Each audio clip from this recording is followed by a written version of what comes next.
Hi class, today we are going to do some of the problems on the Unit 4 Day 7 practice. So we're going to start with number 3. We learned how to do this last class, but I'm going to review it with you. So it says in right triangle ABC, line segment BD is the altitude drawn to hypotenuse AC.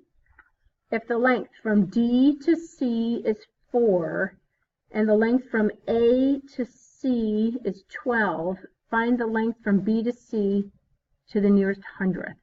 So always label in your picture what it is you're looking for. Now with this type of problem, there are 3 similar right triangles.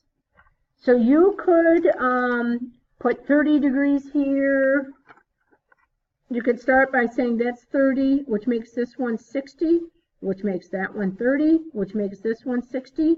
And you could come up with triangle ABD, I'm going 30 degrees, 60 degrees, 90, is similar to triangle BCD, which is also similar to triangle ACB.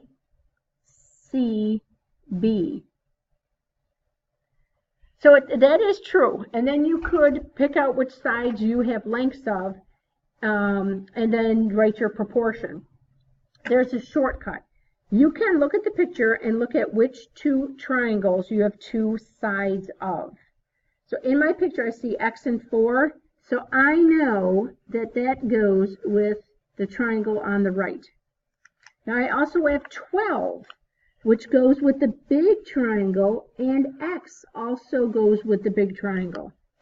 So the proportion I need to solve this is I'm going to take my shared side, that's going to be in both triangles, it's used twice, it has to go diagonal to itself between 4 and 12. So that's the proportion. So now we can cross multiply.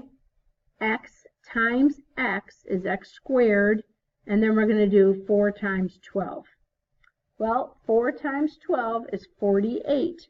And then to solve this, it's called a quadratic equation. The inverse of squaring is to take the square root of both sides.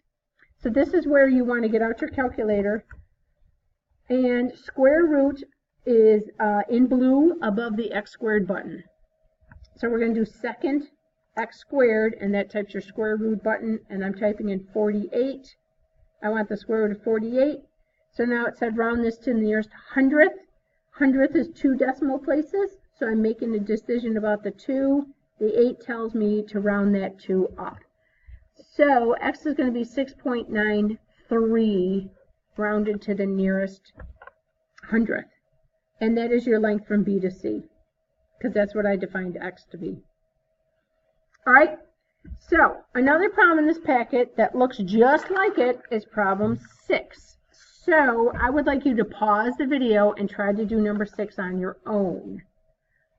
All right, so stop now, try number 6. Then come back when you're done to check it. All right, to do number 6, we have in the diagram below, line segment BD is the altitude drawn to hypotenuse AC of right triangle ABC. So this problem wants us to figure out which lengths would not produce an altitude that measures 4 square roots of 3. So here's my altitude. Now 4 square roots of 3 I know looks weird. It's just a decimal, so don't freak out about that. Since this is multiple choice, we are going to have to try all the choices. All right, so first choice, the length from A to D is 6, so I'm going to put that in my picture. And the length from A to C is 14. Now again, there are 3 similar right triangles in this picture. There's the triangle on the left, the triangle on the right, and the big one. You need to figure out which 2 triangles do you have 2 sides of. Well, I see 6 and 4 square roots of 3. They are both on this triangle on the left. Now I also have 14, which is on the big triangle, but I don't have the other 2 sides. So I'm actually not using the big triangle. But look at the triangle on the right. If this whole length is 14, and that much of it's 6, doesn't it mean from D to C, there's actually 8 units left over? So 14 minus that 8 gives us, or I'm sorry, 14 minus 6 gives us 8. So that's actually 8. So we then actually do have two sides of the triangle on the right. So this is for part A, and the shared side is 4 square roots of 3. So that's going to go diagonal to itself between the number 6 and the number 8. Now, again, we got to use our calculators, because when we cross multiply, you have to be very careful typing this in. You want a 4, and then the square root of 3. Now, depending on your calculator, look at where your cursor is. This particular operating system, the cursor's in the square root sign, so I'm just going to go arrow to the right to move it out. Then I have to go times 4 square roots of 3. Now, other calculators, when you hit the square root button, it'll print the square root sign and then a parenthesis. Then you would type in your 3, but you have to close your parenthesis to be able to move it out of that square root sign. So when you cross multiply, this is just the number 48. And now when we multiply 6 times 8, that is also 48. So these lengths are proportional. They would produce an altitude that measures 4 square roots of 3. That is not the answer to the problem. It wants to know which one would not. All right, so I'm going to now go and I'm going to white these out because I'm going to have to put different numbers in the picture. All right, choice B says the length from A to D is 4 and the length from C to D is 12.